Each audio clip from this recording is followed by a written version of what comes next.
Umat yang dirahmati Allah Subhanahu wa taala, kita akan mulai. Bismillahirrahmanirrahim. Assalamualaikum warahmatullahi wabarakatuh. Alhamdulillahirabbil alamin. Wa bihi nasta'inu ala umuri dunya waddin, wassalatu wassalamu ala asrofil anbiya wa imamil mursalin nabiyina Muhammadin wa ala alihi wa sahbihi ajma'in. Wala hawla wala quwwata illa billahil aliyyil azim. Faqala tabaraka wa ta'ala fil Qur'anil Karim, a'udzu billahi minasy syaithanir rajim. Ya ayyuhalladzina amanu taqullaha haqqa tuqatih wa la tamutunna illa wa antum muslimun.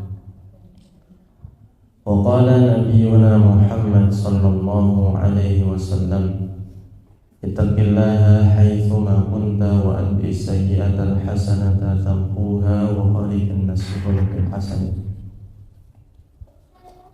Allahumma ati nufusana taqwaha wa zakkiha anta khairu man zakkaha anta waliyuha wa maulaha.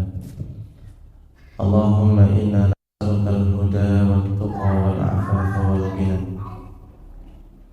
Allahumma inna nas'aluka ilman nafi'a wa rizqan thayyiba wa amalan mutaqabbala. Allahumma inna na'udzu bika min ilmin la yanfa' wa min qalbin la yakhsha' wa min nafsin la tasfa' wa min da'watin la yustajabu laha.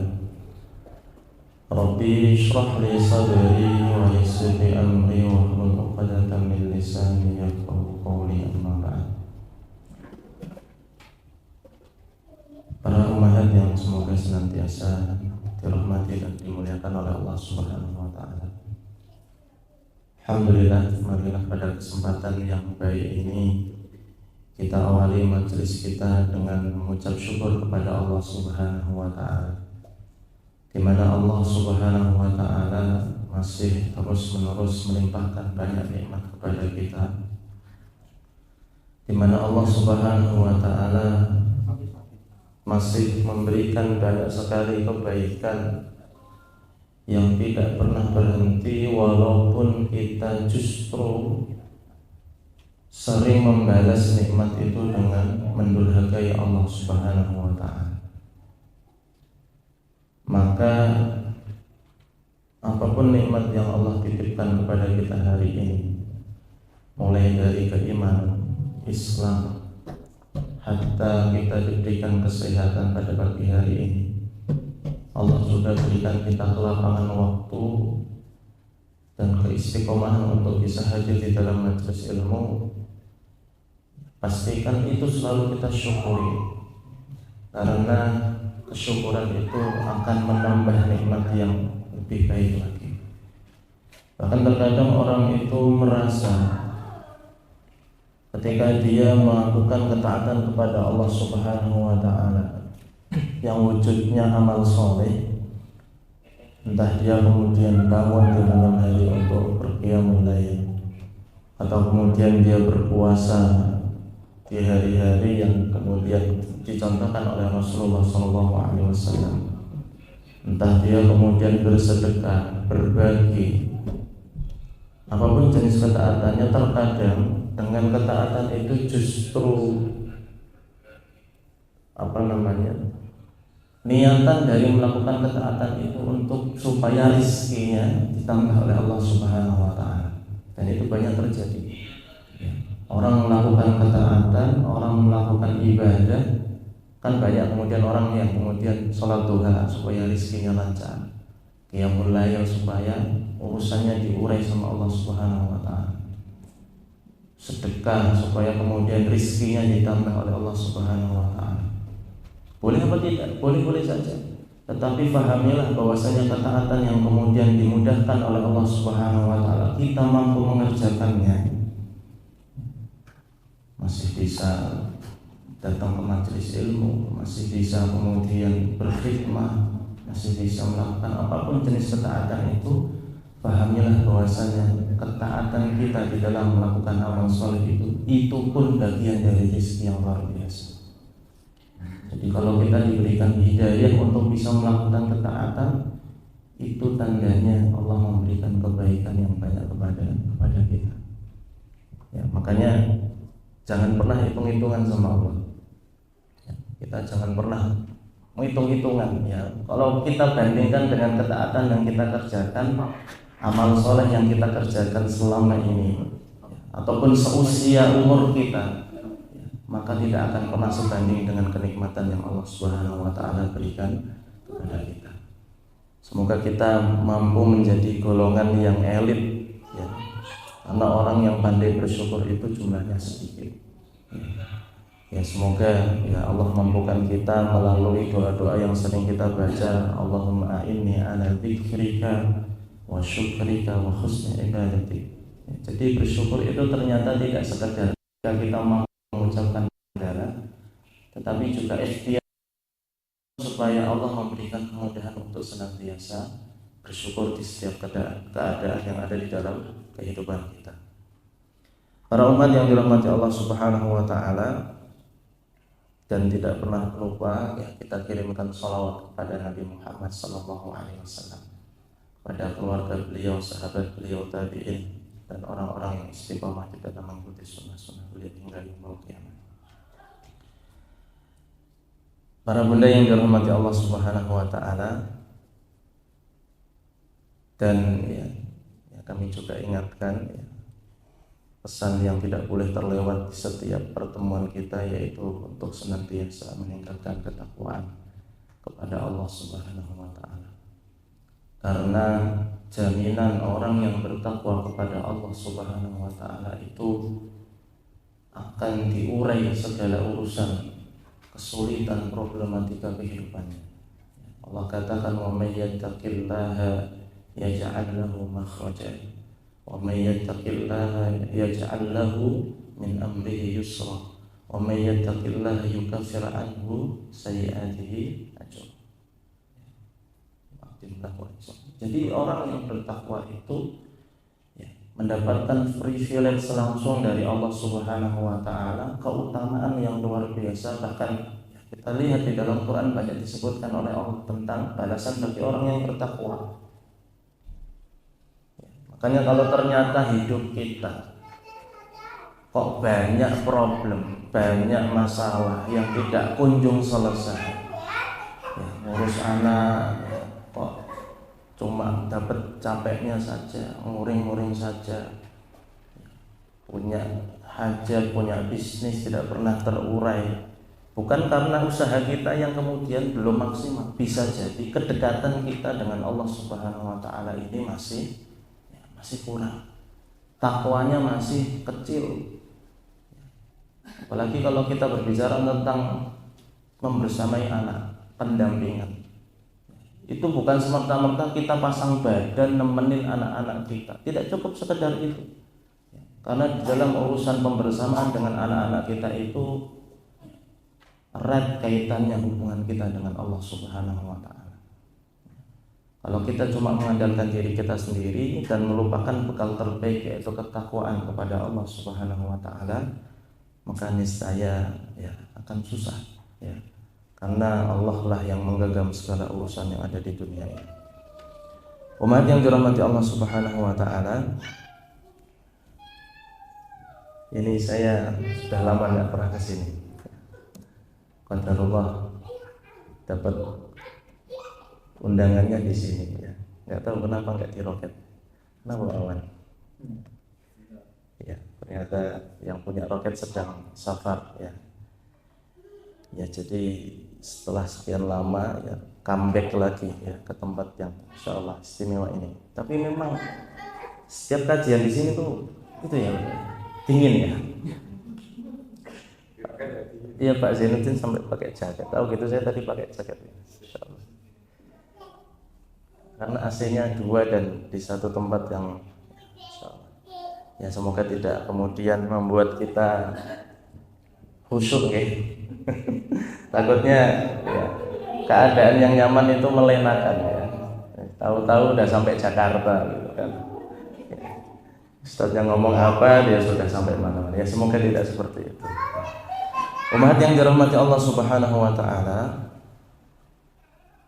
di tengah kondisi hari ini yang Masya Allah ya, di negara kita ya, yang sedang ramai diperbincangkan dimanapun ya, mau itu di sosmed, mau itu di masjid, mau itu di manapun ya. Nggak tahu kalau di Kutab kelihatannya sih nggak ada ya yang bahas tentang kondisi hari ini, tentang apa namanya, pencalonan presiden.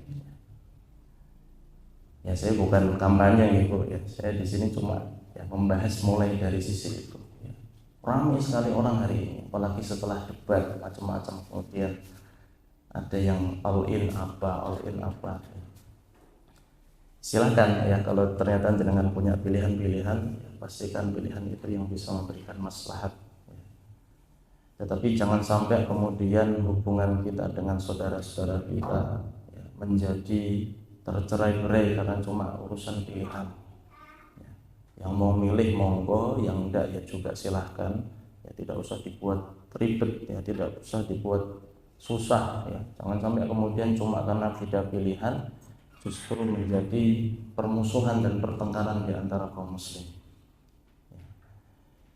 Dan jangan sampai juga dengan adanya ya, melupakan kita tentang hari-hari ini ya. Maksudnya apa Ustaz? Di mana hari ini Allah subhanahu panjangkan umur kita memasuki di bulan Rajab. Kita ini sudah berada di bulan Rajab, bulan yang sudah sangat dekat dengan bulan Ramadan ya.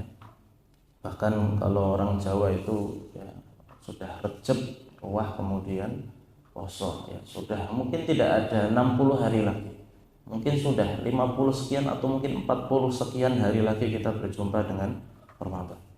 Maka di awal kesempatan ini ya, kami ingin kembali sampaikan niatnya untuk mengingatkan kami pribadi, marilah kita memaksimalkan perjumpaan kita di awal Rajab ini dengan sungguh-sungguh memperbanyak ketaatan kita kepada Allah Subhanahu wa taala. Ya.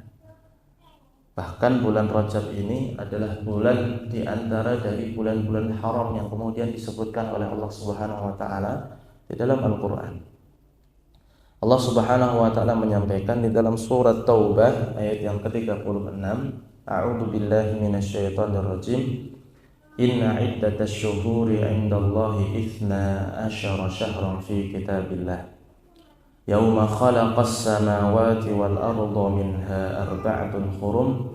Dzalikad dinul qayyim fala tadlimu fihinna anfusakum. Allah Subhanahu wa taala menyampaikan di dalam surat Taubah ayat 36 ini, Inna iddatasy syuhur, sesungguhnya bilangan bulan, indallahi 12 syahran fi kitabillah. Ya, di sisi Allah itu ada 12 bulan. Ya, jadi dari zaman dahulu kala Bu, ya, namanya 1 tahun itu ya pasti 12 bulan. Ya, enggak kemudian jadi 13 bulan atau 14 bulan. Ya, enggak, ya. Allah sudah menyebutkan 12 ya, 12 bulan. Fi kitabillah yauma khalaqas samawati wal ardh. Semenjak Allah menciptakan langit dan bumi. Jadi sudah ditulis ya oleh Allah Subhanahu wa taala. Yang kemudian dijelaskan oleh Allah Subhanahu wa taala, minha arba'atun hurum, pada 12 bulan itu ada 4 bulan yang kemudian disebut sebagai bulan haram. Minha arba'atun hurum. Dzalika dinul qayyim, itulah ketentuan agama yang lurus, fala tadlimu fihinna anfusakum, maka janganlah kamu menganiaya dirimu pada bulan yang 4 itu.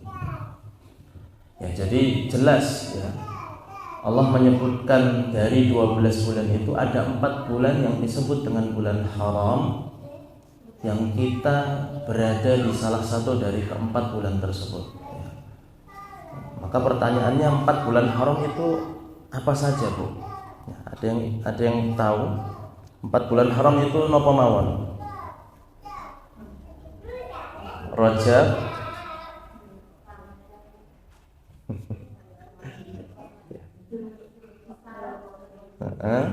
Dzulhijjah, Muharram. Baik. Ya. Ya, jadi bulan haram ini jumlahnya 4 ya, sesuai dengan apa yang disampaikan oleh Rasulullah SAW ya, bahwasannya yang 3 ya, dari 4 bulan haram ini yang 3 itu dia berurutan ya, dia berurutan, yaitu Dzulqa'dah, Dzulhijjah, Muharram ya. Jadi yang 3 ini berurutan ya, Dzulqa'dah, Dzulhijjah, Muharram. Adapun yang terpisah yaitu bulan Rajab. Jadi cara mengingatnya 4 seperti itu. Jadi 3-nya berurutan, yang 1-nya terpisah. Maka kemudian para mufassirin menjelaskan apa yang dimaksud dengan bulan haram itu. Sebagian kemudian menjelaskan yang dimaksud dengan bulan haram itu adalah bulan di mana haram untuk menumpahkan darah. Jadi dulu di zaman jahiliyah itu ya, hampir setiap waktu mereka itu perang antar suku, perang antar kabilah, perang antar ya mungkin keluarga bisa jadi.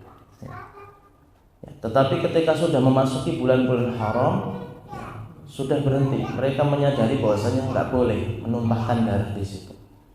Ya. Para ulama tafsir juga menjelaskan yang dimaksud dengan bulan haram itu apa? Ya, bulan di mana kita sangat ditekankan untuk banyak melakukan ketaatan kepada Allah Subhanahu wa taala dan menjauhi dosa-dosa. Ya. Karena begitu istimewanya bulan haram ini sampai-sampai Allah mengatakan fala tadlimu fihinna anfusakum. Janganlah kamu kemudian mendolimi dirimu di dalam 4 bulan tersebut. Ya, artinya ketika kita beramal di bulan haram ini ya, yang biasanya mungkin pahalanya 1 ya, itu bisa dikali lipat gandakan oleh Allah Subhanahu wa taala menjadi beberapa kali lipat. Ya. Makanya ini ya bisa kita katakan ya, bonusnya banyak ya. Kalau kita melakukan ketaatan di bulan-bulan haram ini ya, bonusnya sangat banyak. Maka ada beberapa poin ya yang terkait dengan bulan Rajab ini. Yang pertama ya, kita dianjurkan untuk melakukan banyak ketaatan ya, tapi dengan catatan tidak mengkhususkan hari ya, tidak juga kemudian mengkhususkan ya, waktu ya. Kadang kan ada yang kemudian masuk awal di bulan Rajab itu ya, harus puasa pada tanggal sekian sampai sekian, kemudian ya, ada share-sharean itu kadang ya, bahwasanya yang seperti itu tidak ada anjurannya dari Nabi Muhammad SAW. Anjurannya apa? Memperbanyak ketaatan kepada Allah Subhanahu wa taala. Jadi tidak ada amal-amalan yang dikhususkan ya, entah zikir, entah kemudian sholat, entah kemudian amalan-amalan itu tidak ada yang dikhususkan. Jadi sifatnya adalah anjuran secara umum, boleh ditingkatkan di bulan Rajab. Ya, kemudian poin yang kedua ya terkait dengan bulan Rajab ini ya adalah waktu di mana ya, para ummahat itu untuk bisa mulai mencicil hutang puasanya. Ya, yang masih punya hutang Bu, ya, jangan cuma belanja aja yang diingat ya. Ya, hutangnya juga harus disaur ya. Karena kalau sudah Rajab, Sya'ban ya, Sya'ban itu paling terakhir ya. Ya nanti sudah masuk Ramadan lagi. Ya, jadi perlu diperhatikan yang masih punya hutang puasa ya untuk segera dilunasi. Ya, syukur-syukur ya bisa sebelum Rajab sudah selesai. Ya, itu masya Allah. Ya, tetapi kadang kan ada yang kemudian terkendala, entah mungkin kemudian menyusui, entah mungkin kemudian hamil. Ya. Ya, artinya membayar hutang puasa ini adalah kewajiban. Hukumnya wajib ya, kalau tidak bisa kemudian membayar secara mengganti ya, di dalam syariat kemudian diberikan pilihan untuk membayar fidyah ya. Jadi yang masya Allah menyusui atau yang kemudian masih punya anak kecil ya, coba diperhatikan kira-kira hutang puasanya berapa kemudian dilunasi. Ya, kemudian yang ketiga yang terkait dengan bulan Rajab ya, kami kembali ingatkan bahwasanya bulan Rajab ini bulan persiapan di mana kita sebelum memasuki bulan Ramadan.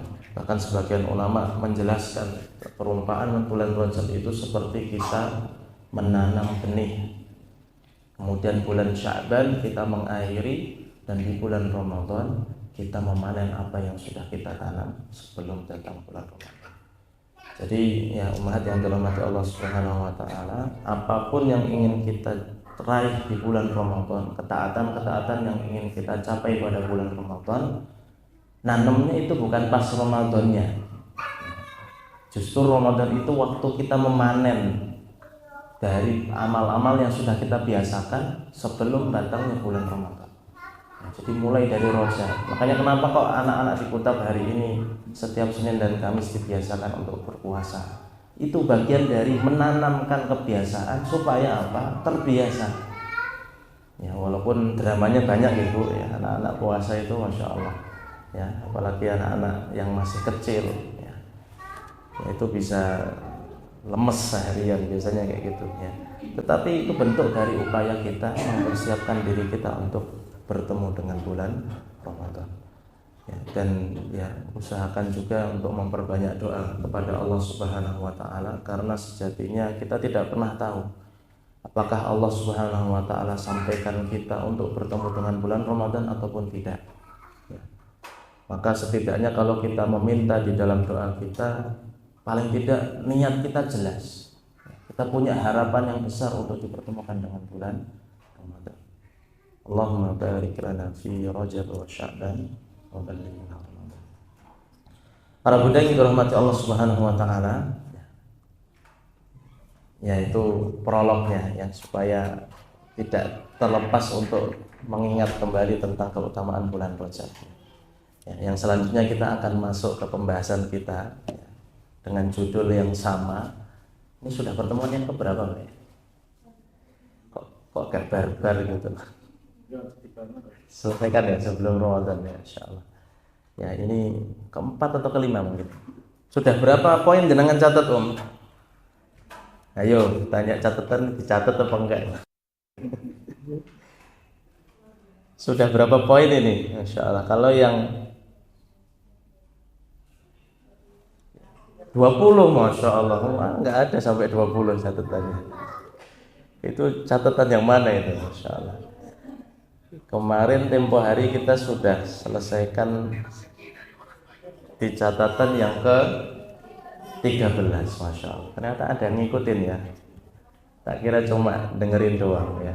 13 ya. Poinnya tentang apa Bu yang ke-13? Masya Allah ya. Tidak menyakiti suami dan tidak membuatnya marah. Sudah diamalkan Bu?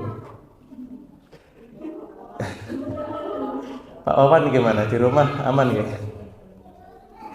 Ya. Tidak menyakiti suami dan tidak membuatnya marah. Masya Allah ya. Ini luar biasa ya, karena memang anjuran dari Nabi seperti itu ya, bahwasanya ya ini sudah pernah bacakan hadisnya, tidaklah seorang istri itu menyakiti suaminya di dunia, melainkan istrinya dari kalangan bidadari akan berkata, janganlah engkau menyakitinya, semoga Allah memusuhimu. Dia, suamimu itu hanyalah tamu di sisimu, hampir saja ia meninggalkanmu menuju kepada kami. Hadis riwayat Tirmidzi. Ya, jadi ini hadis yang sahih ya, tentang ya sebisa mungkin kita sebagai seorang istri itu ya bersikap yang arif ya, penuh dengan kelembutan ya, bersikap yang menyenangkan ya, tidak kemudian yang dikit-dikit ngomel, dikit-dikit marah ya. Jadi marahnya itu harus proporsional ya, marahnya harus sesuai dengan ya, apa yang kemudian menjadikan kita marah itu diperbolehkan ya, walaupun sifat perempuan nggak sesederhana itu ya. Perempuan itu bisa marah tanpa alasan yang jelas, itu bisa kok ya. Jadi ya ini idealnya ya, ini idealnya ya. Kalau ternyata jenengan bisa menahan diri dari memarah-marahi suami dengan alasan yang tidak jelas, itu Masya Allah ya, top ya. Ya, marahnya cuma yang urusan-urusan yang jelas-jelas saja ya. Supaya jenengan tidak Diomongi sama malaikat ini, para bidadari ini, jangan engkau sakitinya. Ya. Jadi masya Allah para laki-laki ini dapat itu dekengan dari ya, masya Allah para bidadari di surga. Ya. Baik, kita akan lanjutkan di poin yang ke-14. Ya, dengan catat ya, yaitu tentang berbuat baik kepada orang tua dan kerabat suami. Kami ulangi poin yang ke-14 yaitu tentang berbuat baik kepada orang tua dan kerabat suami. Jadi berbuat baik kepada siapa, Bu? Mertua. Mertua itu ya kalau saya dapat ilmunya itu mertua kalau istilah Jawanya. Ya. Mertua sama mertua itu cuma beda konsonan saja. Mertua pakai A, mertua pakai O gitu kan. Mertua itu singkatannya apa? Moro-moro tua ya kan.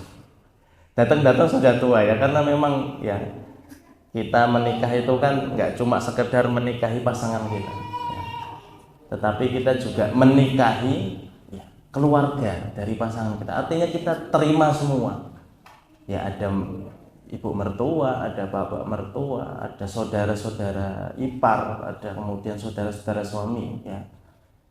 Itu satu paket ya, satu bundling gitu. Jadi kalau jenengan menikah ya berarti memang harus siap untuk menerima utuh daripada keluarga suami kita. Maka di poin ke-14 ini, berbuat baik kepada orang tua dan kerabat suami ini sifatnya adalah sebuah perbuatan yang ihsan, perbuatan yang baik. Ya. Kalau ada pertanyaan, istri berbakti pada mertua suami, apakah wajib? Wajib napa mboten, Bu? Wajib apa buatan, Bu? Nah, bingung kan mau jawab wajib, nanti maju mundur gitu kan. Wajib apa buatan?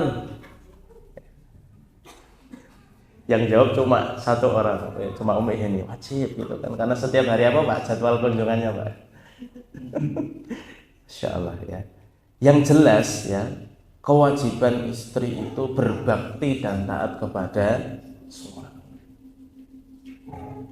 Jadi ini kembali kepada landasan dasar bahwasannya ya, ketika seorang perempuan itu sudah dihalalkan oleh suaminya ya, sudah kemudian diserah terimakan dari walinya kepada suami ini, maka kewajiban seorang istri, baktinya seorang istri, ridhonya seorang istri, hatta surganya seorang istri itu ada pada suami. Kan sudah kita bahas di sebelum-sebelumnya tentang kalaulah ternyata ada ya, yang kemudian Allah bisa perintahkan untuk sujud kepada selain Allah, maka perempuan itu disuruh sujud kepada suaminya, saking tinggi kedudukan suami ya. Maka kewajiban taat kepada suami itu ketika seorang perempuan sudah dihalalkan menjadi kewajiban yang mutlak, yang wajib ya. Bahkan di dalam Quran disebutkan kalau kemudian perempuan itu membangkang, dia tidak mau taat kepada suaminya, ada istilahnya disebut dengan nusyus ya, nusyus ya. Artinya kemudian melakukan ya, pembangkangan kepada suami. Ya. Jadi umat yang dirahmati Allah Subhanahu Wa Taala, pertanyaannya kalau berbakti kepada mertua, orang tua suami, wajib apa tidak? Ya. Kalau dibilang tidak wajib ya kayaknya nggak macem ya, nggak wajib gitu. Tetapi yang kita harus pahami, garis bawahi adalah kewajiban kita kepada suami itu untuk taat. Ya.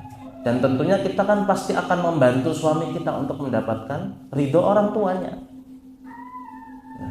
Karena sampai kapanpun laki-laki itu ya, baktinya, ridhonya itu milik ibunya. Ya. Dan ini juga sering kami sampaikan kepada anak-anak kami ketika diputar.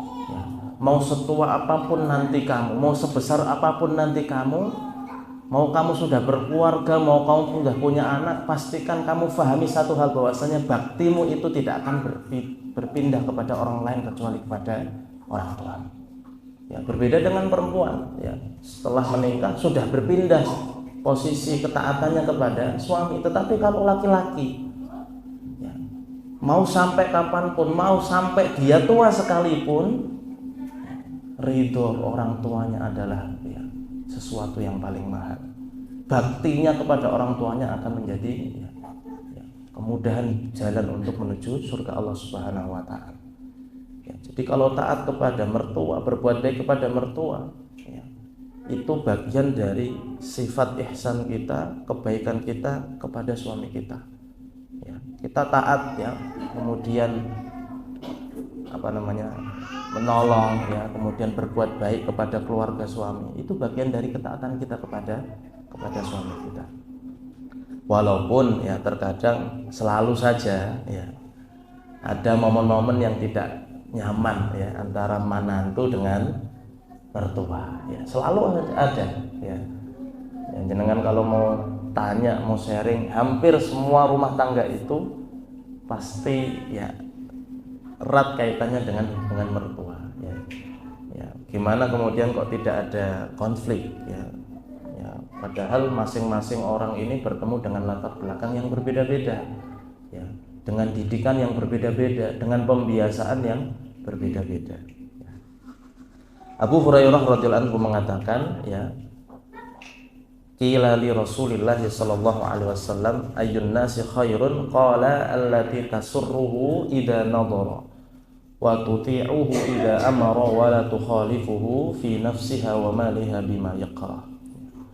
Jadi ini dalil di mana kemudian Rasulullah SAW menjelaskan tentang siapa wanita yang baik itu. Ya, jadi pernah ditanyakan kepada Rasulullah SAW ya, tentang pertanyaan ayyun nisa'i khairun, siapakah wanita yang paling baik.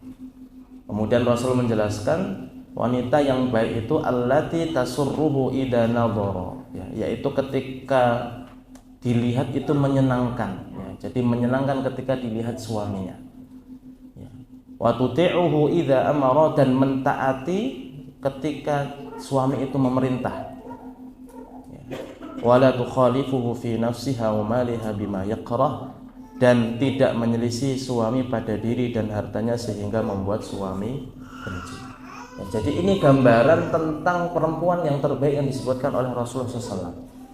Ya, jadi kalau perempuan itu kemudian sudah menjadi bagian dari kehidupan suaminya, pasangan suaminya, dia bisa dikatakan wanita yang baik jika yang pertama dia bisa menyenangkan suaminya. Setiap suaminya melihat itu senang. Ya. Kemudian mentaati ketika diperintah, ya, dengan catatan bukan ketaatan kepada kemaksiatan kepada Allah Subhanahu wa taala. Ya. Dan juga yang disebut dengan wanita yang baik adalah tidak menyelisih suami pada diri dan hartanya sehingga membuat suami itu menjadi benci. Ya. Maka dari dalil ini bisa kita simpulkan bahwasanya taatnya kita kepada keluarga suami, kepada ibu mertua, ya, itu bagian dari ya, hak suami kita. Ya, maksud kita tidak mau melihat suami kita itu kemudian mendapatkan labeling anak yang soleh ketika berbakti kepada orang tuanya. Masa kita tidak kemudian mendukung ya, supaya suami kita ini kemudian mendapatkan surga ya karena berbakti kepada orang tuanya. Ya, kadang ini terlepas ya, dari pikiran para ummahat, ya, dari pikiran para ibu-ibu. Ya, pokoknya kalau suami saya ya berarti saya harus jadi prioritas. Ya, bahkan ada ya momen-momen yang kita kadang lihat itu seolah-olah suami ini jadi diperebutkan. Ya, ibunya ngarep-ngarep suaminya, istrinya juga nggak mau ngelepas suaminya. Ya, kalau di kota nggak ada nih, insya Allah nggak ada. Ya, karena sangat ironi kalau seperti itu. Ya, jadikan kemudian suami ini mudah untuk berbakti kepada orang tuanya. Ya. Jangan kemudian kita tahan. Ya. Kita justru memusuhi mertua kita loh. Kita tuh lupa. Suami kita itu kalau nggak ada ibunya ada apa enggak? Nggak ada. Nggak terlahir ke dunia ini. Ya. Justru dengan memuliakan orang tuanya itu tanda bahwasanya suami kita itu mampu memuliakan kita. Justru khawatir kalau ternyata sama ibunya saja nggak dekat, sama ibunya saja kemudian mengabaikan, sama ibunya saja kemudian tidak menaruh perhatian, kita khawatir kita sebagai pasangan ini justru bisa jadi tidak diperhatikan juga. Sama ibunya, orang yang melahirkan, orang yang kemudian memberikan segalanya untuk ternyata nggak diperhatikan, apalagi kok kita. Ya. Maka umat yang dirahmati Allah Subhanahu wa taala, ketika kita berbuat baik kepada mertua, kepada saudara-saudara daripada suami kita, ya itu bagian dari berbuat ihsannya kita kepada suami kita. Jadi apa saja sih yang kemudian harus dipenuhi seorang suami? Ya. Ada beberapa poin ya yang bisa kita kemudian checklist di situ ya. Kira-kira hak istri itu sudah dipenuhi suami belum ya? Ya, ini penjelasan beberapa ulama menjelaskan di antara hak nafkahnya istri ya, yang pertama itu tempat tinggal. Ya. Tempat tinggal ini artinya tempat untuk berlindung dari terik ya, dan dari hujan. Ya, jadi ini bagian dari nafkah. Ya, sifatnya boleh ngontrak, sifatnya boleh minjem, sifatnya boleh pokoknya tidak ada kewajiban untuk punya sendiri. Ya. Jadi ya ini bagian dari nafkah ya, maskan, tempat tinggal. Ya, jadi kalau orang sudah menikah ya berarti suaminya punya tanggung jawab di mana dia akan bertinggal. Ya. Ya, biasanya kalau pengantin baru itu masih di perumahan Mertua Indah gitu ya. Biasanya masih ya mondok di Mertua Indah ya. Ya mungkin juga ada yang kemudian sampai sekarang betah tuh juga ada ya. Beberapa ya kita dapati itu justru malah seneng Ustaz, kalau kita tinggal di tempat mertua itu malah seneng Ustaz ya. Kita bisa lebih berbirrul walidain. Oh, Masya Allah ya. Ya, tetapi itu nafkah yang wajib ya, yang kemudian harus dihadirkan oleh suami kepada istri. Yang pertama tempat tinggal. Ya. Kemudian yang kedua apa? Ya, pakaian ya, sebagai bentuk ya menutup aurat istri ya. Jadi ternyata pakaian itu hak jenengan Bu ya. Jenengan boleh tagih sama suaminya. Tapi tidak boleh sering-sering, nanti suaminya bokek nanti ya. Seperlunya saja. Kalau ternyata kok bajunya sudah mulai ya tidak pantas gitu kan. Kalau masih penuh, selemari masih penuh, masa mau minta pakaian lagi nanti nggak muat ya kan. Ya jadi ya kemudian ada yang nyeletuk ya, kalau nggak muat lemarinya beli lemari lagi Ustaz gitu ya. Kalau kayak gitu wah susah itu kan suaminya ya. Bajunya nggak muat, Masya Allah. Berarti jenengan harus banyak puasa gitu. Harus banyak puasa supaya timbangannya nggak ke kanan terus ya. Ya. Jadi pakaian itu bagian dari hak nafkahnya istri. Jenengan ini tulis nanti kasih lihat suaminya nggih, ini di tempat tinggal, pakaian ya. Kemudian yang ketiga, nafkah yang harus dipenuhi suami adalah ya urusan makanan ya, itu perlu juga untuk ya dipenuhi ya. Jangan sampai dibiarkan kelaparan ya, ini juga suatu kezaliman ya kalau kemudian suaminya tidak peduli terhadap urusan makanan. Kemudian pengobatan ini juga bagian haknya istri ya. Kalau sakit kemudian tidak cuma sekedar ya didoakan, tetapi juga diikhtiarkan supaya sembuh. Ya, diantar berobat, diantar pijet, diantar apa ya jalan-jalan. Ya, kadang obatnya perempuan itu kan bukan obat yang diminum ya, obat yang ya dijalani gitu kan. Jalan-jalan kemana gitu aja kadang sudah mengurangi rasa sakit ya. Sakit hati ya, insyaallah. Kemudian hak apa lagi ya, hak yang bisa diterima oleh istri dari suami ya, yaitu tentang kebutuhan untuk mendidik anak ya. Jadi kebutuhan tentang mendidik anak ini juga bagian dari kebutuhan hak seorang istri yang harus dipenuhi oleh suami.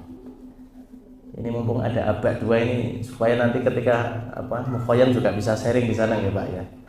Ini ya 5 poin ini jenengan catat juga ya, tentang hak kita sebagai seorang tentang kewajiban kita sebagai seorang kepala rumah tangga. Tempat tinggal, pakaian, makanan, pengobatan, dan kemudian kebutuhan untuk mendidik anak ya. Jadi ya kembali ke tempat tinggal ya. Jadi rumah itu bagian dari hal yang harus dipikirkan ketika kita betul-betul menjalani hubungan berumah tangga dengan pasangan kita. Jangan membuat dibuat gampang ya. Gak apa-apalah sama mertua, akhirnya sama mertua terus. Sehingga terkadang kondisi-kondisi seperti itu justru akan mudah untuk menghadirkan konflik. Ya memang orang tua itu, mertua itu sayangnya sama anaknya itu luar biasa. Ya, tetapi terkadang ada juga mertua-mertua yang belum tentu dia bisa menerima utuh menantunya. Ya. Jadi ini tolong difahami ya. Nanti suami jenengan pahami. Kalau ternyata di dalam rumah tangga itu kok ada dua kepemimpinan, ada dua ratu, ya, yaitu ibunya, yaitu ratunya, ibunya, dan juga pasangannya. Ya istilahnya kalau ada orang masak itu kokinya ada dua, ya kira-kira akan seperti apa? Ya. Ini saya nggak ngocok-ngocokin jangan keluar dari rumah mertua, nggak tahu setisan kita, ayo kita keluar dari rumah. Enggak. Ini perbandingan saja, ya. Wah nanti jadi alasan, ayo kita menuntut suami, waduh repot lagi saya ini. Harus utuh memahaminya, ya artinya gini, ya. Kalau kita berharap rumah tangga kita ini bisa kita kendalikan, bisa kita kemudian tidak ada intervensi dari luar, maka kita harus bersepakat dengan suami kita untuk memiliki tempat yang kita nyaman di situ bersama dengan pasangan kita. Ya, karena intervensi-intervensi seperti itu terkadang ya akan menghadirkan konflik yang tidak nyaman, apalagi dengan orang tua, ya, apalagi dengan mertua. Ya, maka ya perlu kemudian dibahas tinggal di mana, kalau mau ngikut mertua sampai kapan, kalau kemudian mau kontrak ya seperti apa, itu perlu dibicarakan. Ya. Berarti boleh menolak ya istri kalau misalnya diajak tinggal dengan mertua sama istri pulang ke Nggih. Boleh, artinya itu hak bagian dari perempuan. Ya. Kalau ternyata dengan hadirnya istri di rumah itu justru menjadikan rawan konflik, ya, dikit-dikit bertengkar, dikit-dikit kemudian cekcok. Ya, kadang kan suami kan sering nggak di rumah, Bu, ya kan? Harus keluar rumah bekerja misalnya. Yang di rumah cuma istrinya dengan mertuanya, ya. Kesalahan-kesalahan konflik yang kecil mungkin setiap hari kecil misalnya, urusan masak lah, urusan makanan. Tapi itu berlangsung setiap hari, berbulan-bulan, bertahun-tahun, maka apa yang terjadi? Ya, tentunya akan menjadi ya, perasaan yang tidak nyaman. Ya. Mertuanya yang nggak nyaman, kemudian istrinya juga tidak nyaman. Ya, tapi sekali lagi jangan kemudian, ayo kita keluar dari rumah, ya kita cari tempat sendiri. Kata Ustaz, aduh ini nanti saya kena lagi kalau kayak gitu. Ya. Artinya coba dilihat ya. Antara mudarat dan mafsadatnya seperti apa? Ya. Kalau ternyata jenengan bisa bersabar dengan mertua, tinggal bersama dengan mertua, ya, bahkan bisa kemudian berkhidmah dengan orang tua, ya, ini juga pahalanya luar biasa. Tapi kalau ternyata rawan konflik, ya, monggo silahkan, ya, itu pilihan dan itu hak daripada istri. Ya. Supaya apa? Supaya kita ini bisa menjalani perjalanan rumah tangga ini bisa dengan nyaman. Ya, maka ada istilahnya itu, ya jangan sering-sering ya berkunjung ke rumah saudara, jangan sering-sering kita berkunjung ke rumah mertua. Kenapa? Karena kalau sering ya ada istilahnya itu dekat itu baunya wangi, ya insya Allah ya. Kebalik ya. Jauh baunya wangi ya. Kenapa ya? Memang ya jangan terlalu sering ya. Kalau kita selalu ya jarang kita berkunjung ya, maka sesekali ketemu itu enak, ngobrol itu enak, kemudian diskusi itu enak ya. Karena memang terbatas dengan waktu, tidak sering bertemu ya. Tetapi kalau setiap waktu ketemu, setiap hari ketemu, bahkan satu rumah ya tidak cuma sekedar bau wangi ya, tetapi ya, selain dari wangi itu apa? Bau yang tidak nyaman ya. Karena kan mau tidak mau 24 jam kemudian aktivitas kita ini dimonitoring ya. Kita kalau males ya kelihatan males gitu kan. Ya kalau kita kelihatan kurang baik ya kemudian dikomentari ya. Ya, tapi jenengan yang masih di ruang mertua semangat gitu ya. Jangan kemudian ya Kak, mungkin yang sudah punya tempat sendiri, sudah punya istana sendiri, wah nyaman Ustaz. Saya mau bangun jam berapa juga bebas gitu kan. Nggak nyuci juga oke gitu kan. Males masak tinggal GoFood gitu kan. Ya artinya itu ada ya kenyamanan sifatnya privasi ya. Supaya kita ini bisa lebih ya mohon maaf ya lebih waras. Ya. Apalagi ibu-ibu ya, kewarasan itu harus dijunjung tinggi ya. Kewarasan itu bagian dari prioritas para ummahat. Kalau nggak waras,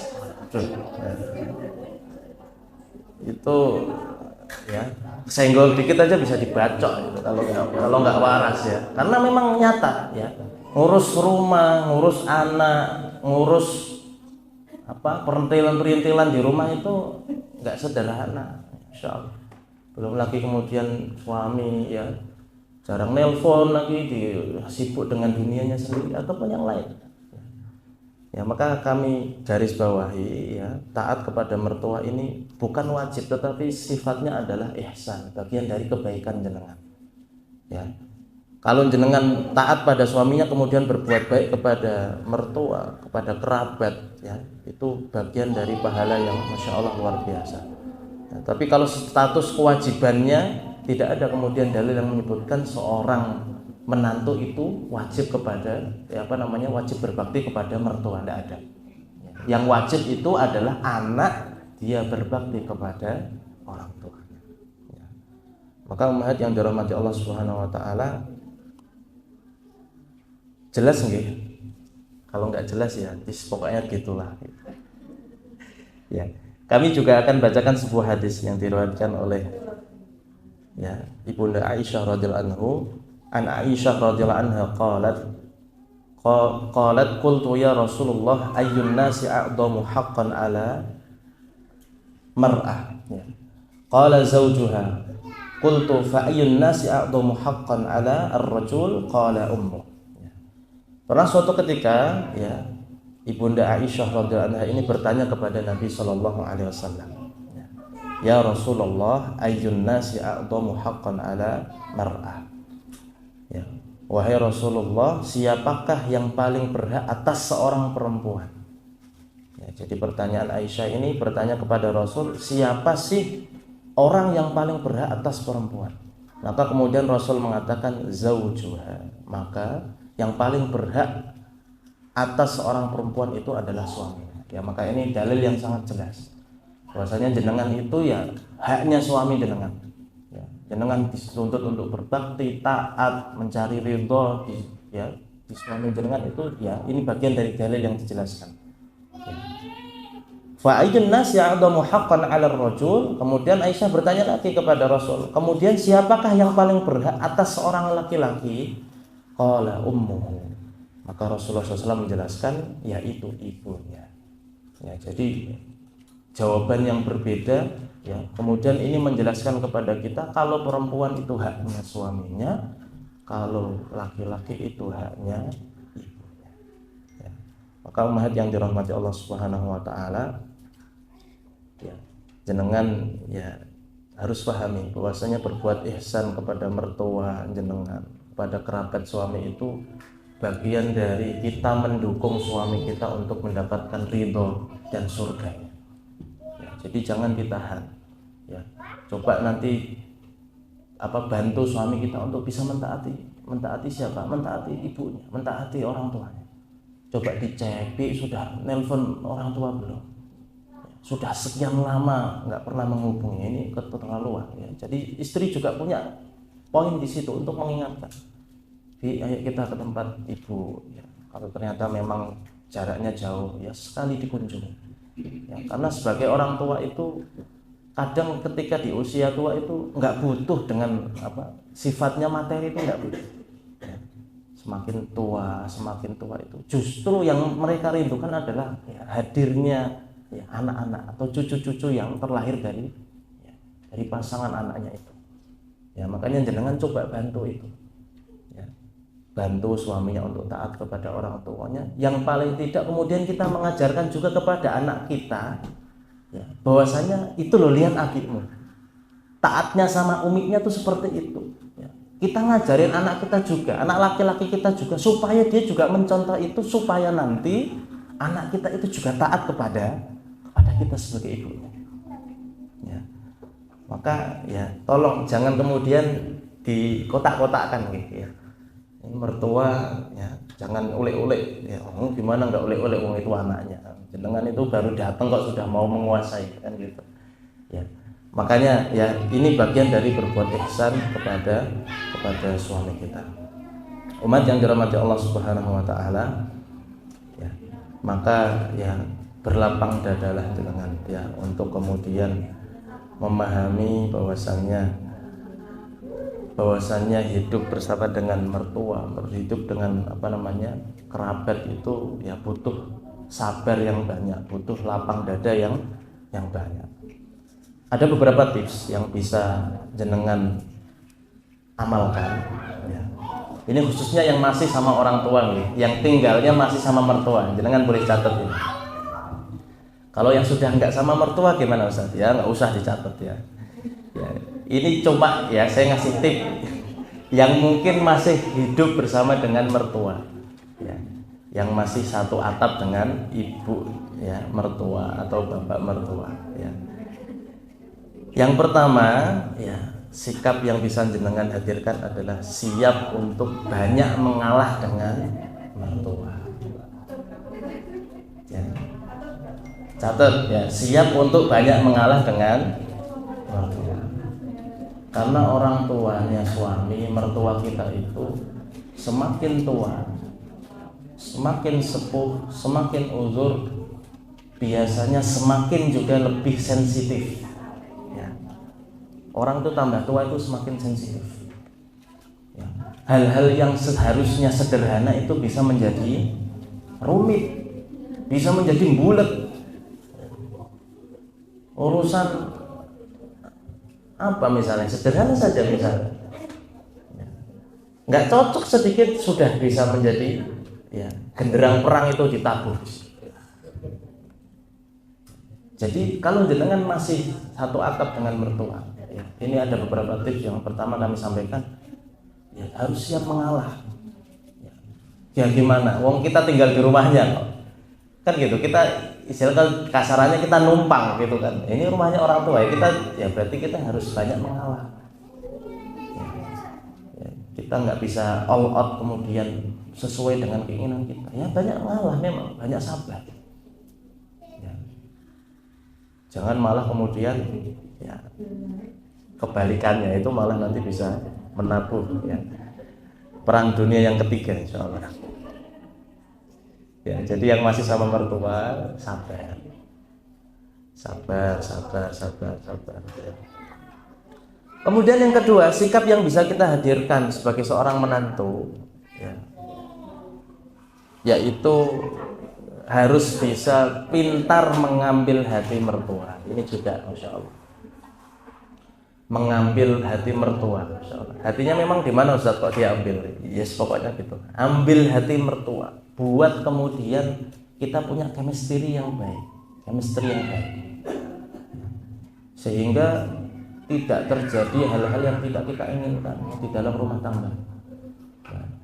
Dan ya saya rasa kalau ada mertua-mertua yang kemudian bisa diajak diskusi, bisa diajak komunikasi, kita punya argumen yang jelas, misalnya tentang mendidik anak. Kadang kan orang tua juga punya pandangan, kok gitu, kok gini, kasihan ya, anak sekecil itu harus seperti ini, harus seperti itu, kasihan kan gitu orang tua. Mbahnya kan selalu seperti itu melihat cucunya ya. Jangan kayak gitu ya, kasihan, selalu seperti itu ya. Caranya gimana ya, kita coba diskusikan, kita fahamkan dengan bahasa yang baik, ambil hati mertua kita ya. Jangan kemudian diambil nggak dikembalikan ya. Maksudnya diambil itu bukan dicolong ya, tetapi mengambil simpati, mengambil chemistry ya, antara ya kita dengan mertua kita ya. Ini sifatnya mertua yang bisa jadi yang perempuan ngikut mertua itunya, atau justru laki-lakinya ngikut mertua perempuannya ya. Tapi kadang kalau laki-laki ngikut mertua perempuan agak enggak itu ya. Maksudnya ya enjoy aja. Kalau laki-laki itu sih nggak terlalu diambil pusing ya. Tapi yang perempuan ini kadang yang sedikit merana gitu kan. Ya. Ya kalau laki-laki ya terus terang mungkin enjoy ya, masya Allah gitu kan. Dia dekat sama ibunya, saya kecipratan berkahnya gitu kan. Kayak saya paling seneng kalau main ke rumah mertua itu paling seneng. Jadi raja bu, jadi raja sehari ya kan, masya Allah. Jadi pintar mengambil hati mertua. Kemudian yang ketiga yang bisa kita hadirkan ya tips ya, di mana seorang suami itu harus memiliki peran yang cerdas untuk menyelesaikan konflik antara istri dan orang tuanya. Ya, jadi tamengnya jenengan ya suami ketika di rumah ya, di rumah satu atap dengan mertua. Ya, jangan sampai kemudian sudah di rumah mertua suaminya pro mertua.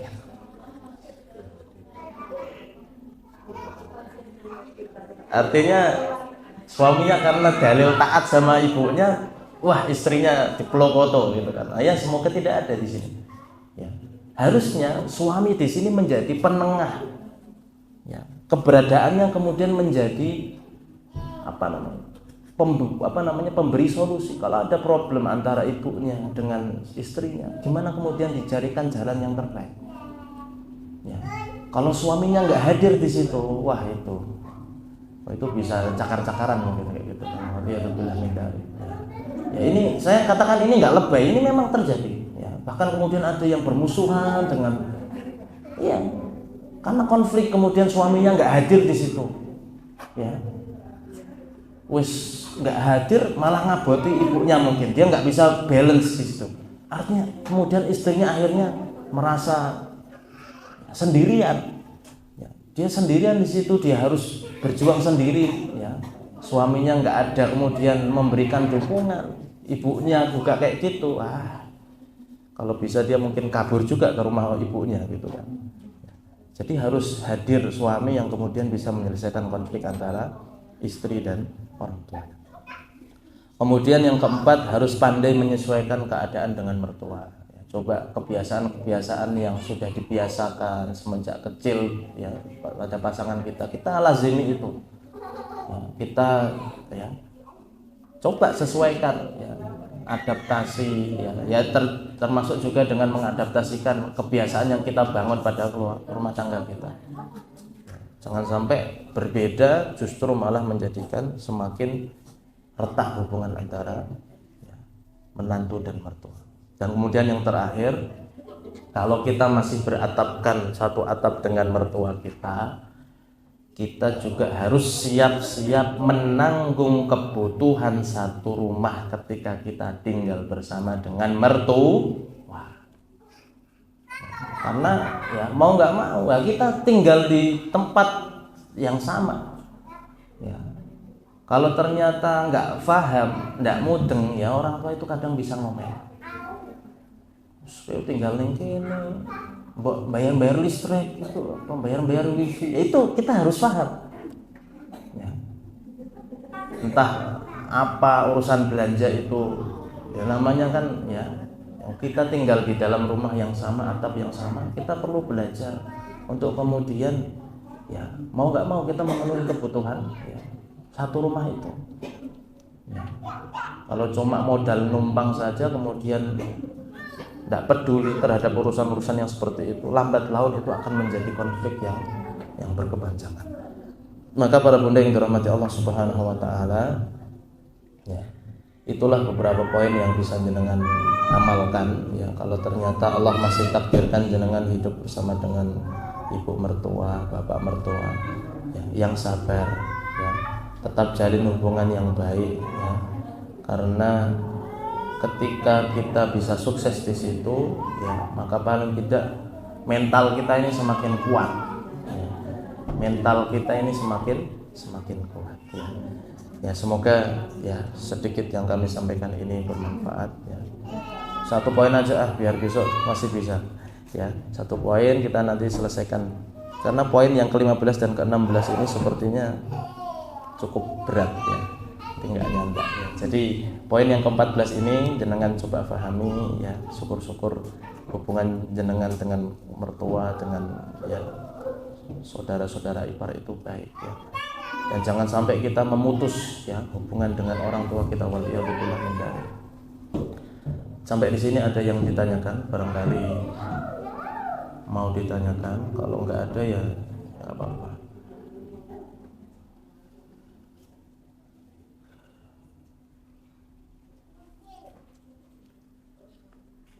Ada?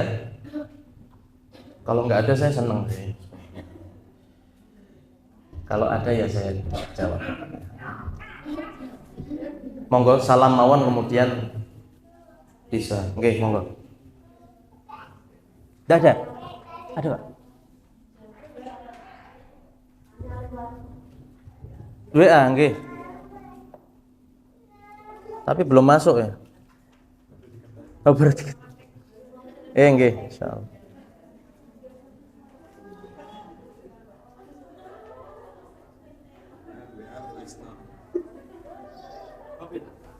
Nggih, monggo. Mangke mawon, Pak. Mangke mawon.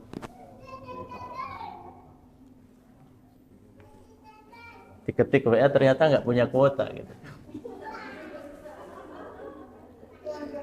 Ditungguin nggak masuk-masuk, ternyata saya nggak punya kuota gitu. Wah, sama aja bohong. Kita kan fakir kuota ya kan, ashabul wifi.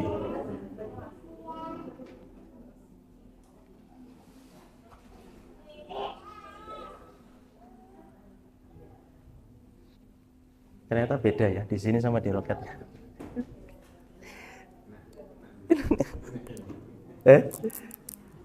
Kalau di Roket ngadepi antum temboknya.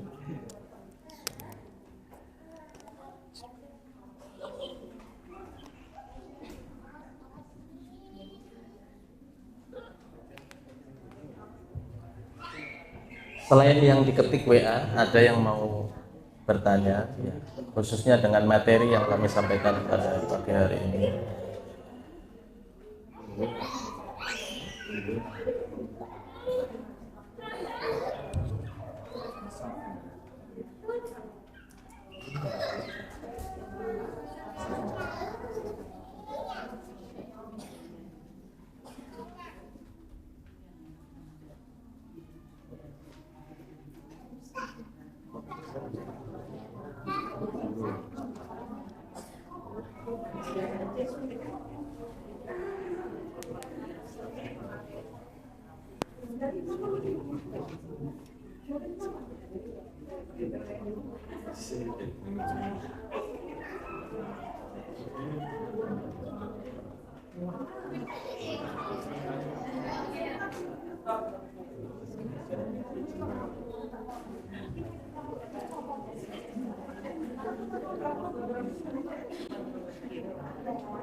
Monggo kami persilakan yang mau bertanya.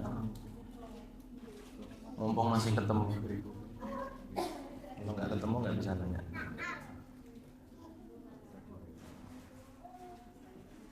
Tapi pertanyaannya yang mudah-mudah aja gitu.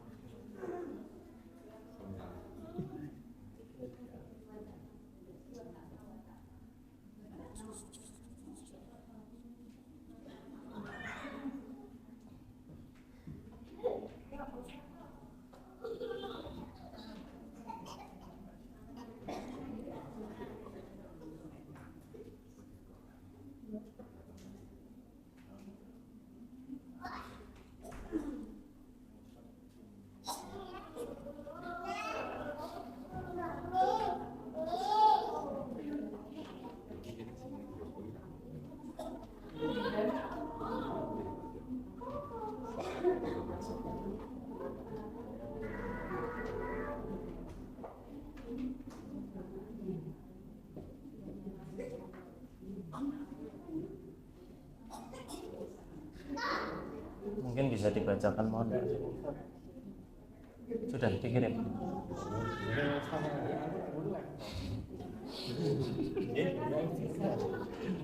Kirim ke saya Mawan Om. Punya nomor saya.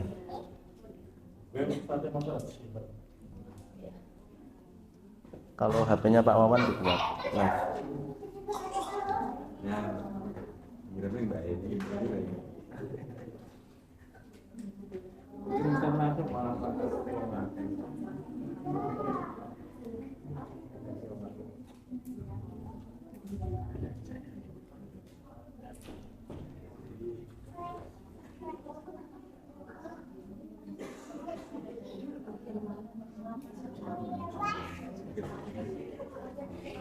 Baik, benda yang dirahmati Allah Ta'ala, sudah masuk pertanyaannya.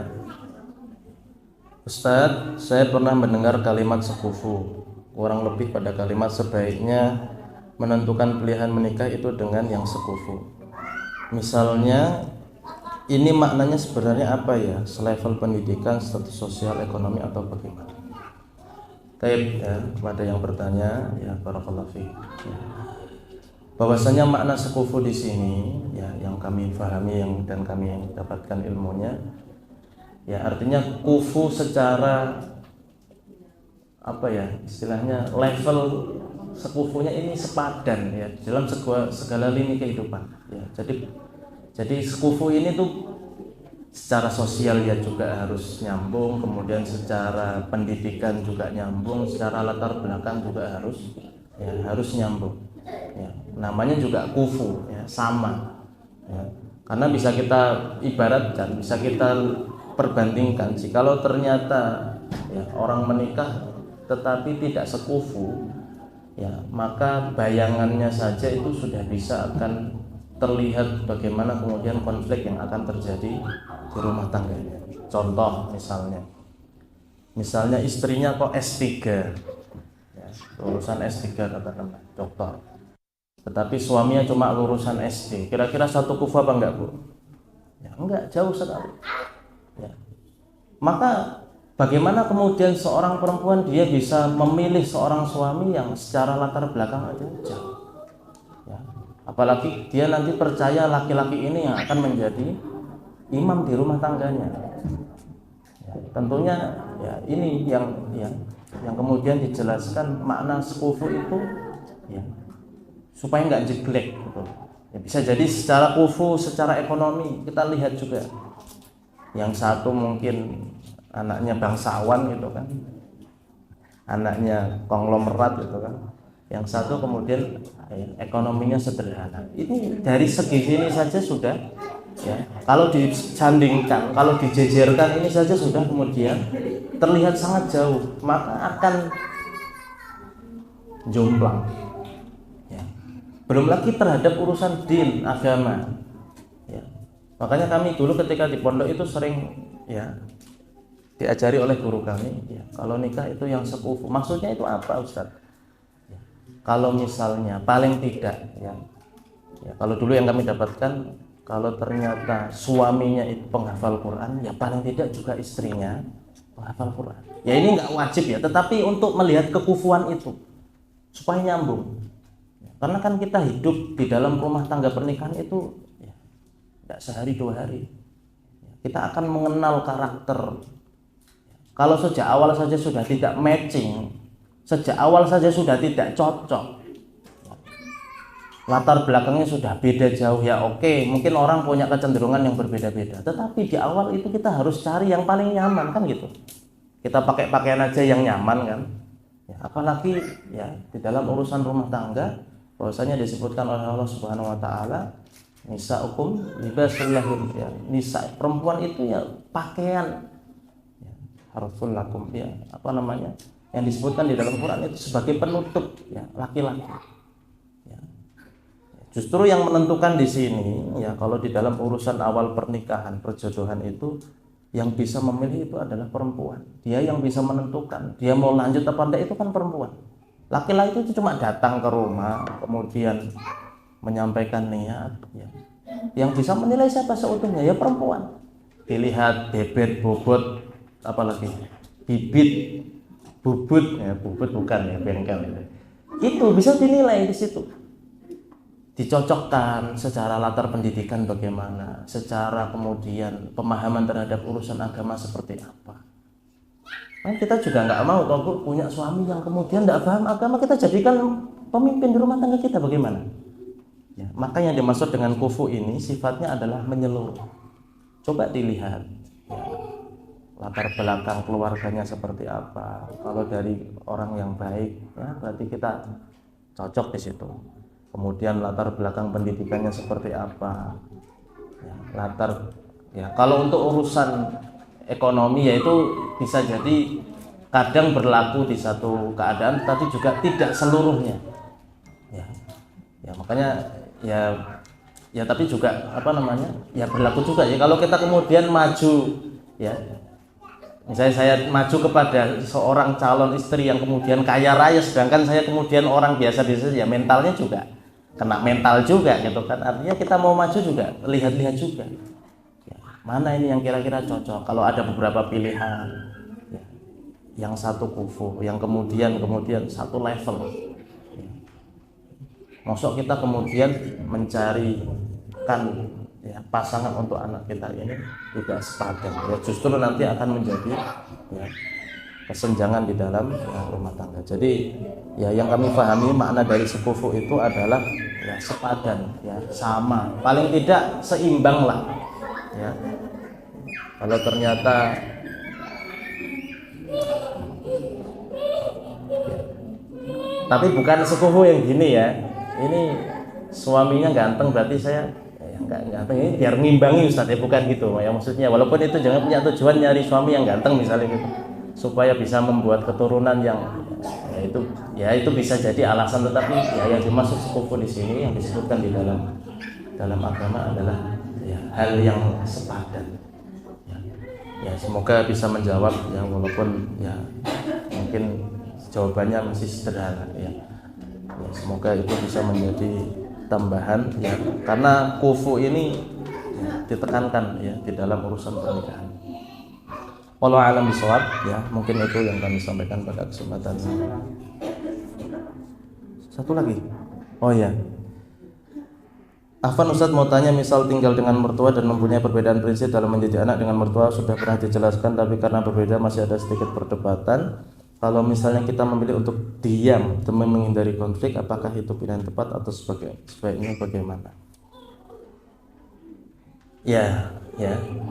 Kalau sudah dijelaskan kemudian kok masih rawan konflik, apakah kita memilih diam itu pilihan yang tepat atau sebaiknya bagaimana? Ya kembali ke tadi yang kami sampaikan, tips itu. Kalau ternyata kita sudah sampaikan alasan kita, kok orang tua mertua masih kekeh dengan itu, ya jenengan bisa pilih diam, boleh diam, tetapi jenengan harus siap dengan konsekuensinya. Artinya apa ya, berarti intervensi itu ya tetap ada di situ. Ya kita cuma diam tapi kan tetap berlaku ya, orang tua kita masih pengen seperti apa ya. Kalau yang lebih nyaman lagi apa ya, berarti kita cari tempat yang bisa kita ya, dan suami kita mendidik anak kita lebih maksimal ya, berarti pindah gitu kan ya. Kalau kemudian pertimbangannya orang tua seperti ini seperti itu ya, itu yang kita kemudian diskusikan. Kalau cuma diam untuk menghindari konflik ya, konfliknya masih apa enggak kira-kira? Masih apa enggak kira-kira kalau cuma diam? Ya masih, ya konflik itu harus diselesaikan, tidak cuma diam ya. Jadi setelah dikomunikasikan kok ternyata masih berpotensi konflik, ya kita ambil langkah, Bu, jelaskan ya, supaya gini. Mungkin di awal itu orang tua nggak nerima, sama saya dulu juga pernah seperti itu ya. Orang tua itu seneng kene wae, cuma berdua mosok ditinggal ya. Ada istilah seperti itu. Tetapi ketika kita fahamkan, mungkin di awal rasanya tuh seperti nggak enak, tapi ketika sudah kita keluar tapi kita tetap membangun hubungan yang baik, di situ lambat laun orang tua kita, mertua kita akan paham, ternyata benar ya, ternyata benar ya. Jadi kalau pertanyaan jenengan, kalau cuma diam menghindari konflik tepat apa enggak ya, sebenarnya